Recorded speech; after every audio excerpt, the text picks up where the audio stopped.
This I told them to go. But the man.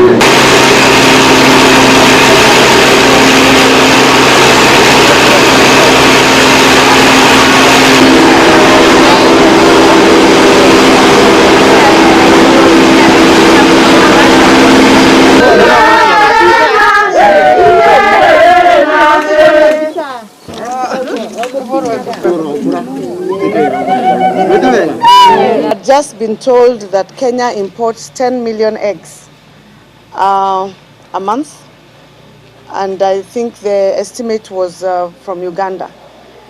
And I told my team that instead of having the challenge every day of having our farmers complaining because of lack of income, we will start a project and produce 1 million eggs a month in Kirinyaga. And so we have started the project. We have given out to 32 groups of 15 to 20 people.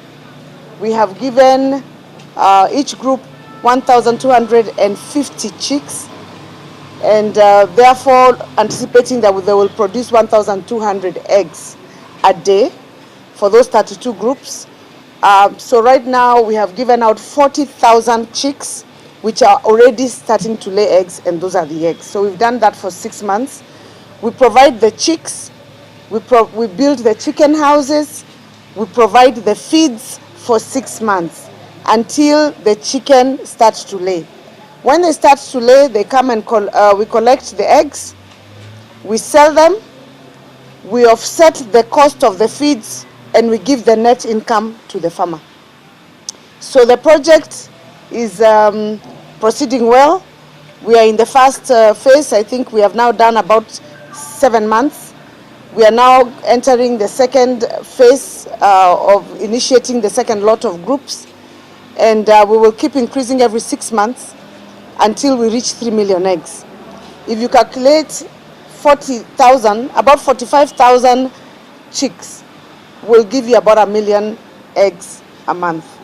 The good thing is we want to thank His Excellency the President for closing the border with regard to the importation of eggs. As we speak, we are not looking for the market for the eggs. The demand is so high, even the one in the store, I had to tell them to wait first, I come and see, before they are taken. So we are encouraging our farmers to work harder, and this will add, every farmer, if the group is about 15 people or so, and we give them 1,500 chicks instead of 1,200, each farmer will add 1,000 shillings a day to their daily income.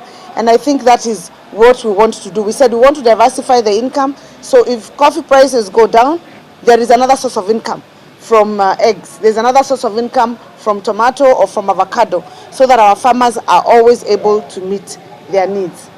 In this factory, we produce our own feeds to reduce the cost. And so we get raw materials, we are KEBS certified. We went through a rigorous process of certification, which took a very long time, but we eventually got certified. We sent some people to CALRO, which is a government institution for training on the mixing of the nutrients. And so we produce the feeds according to international standards.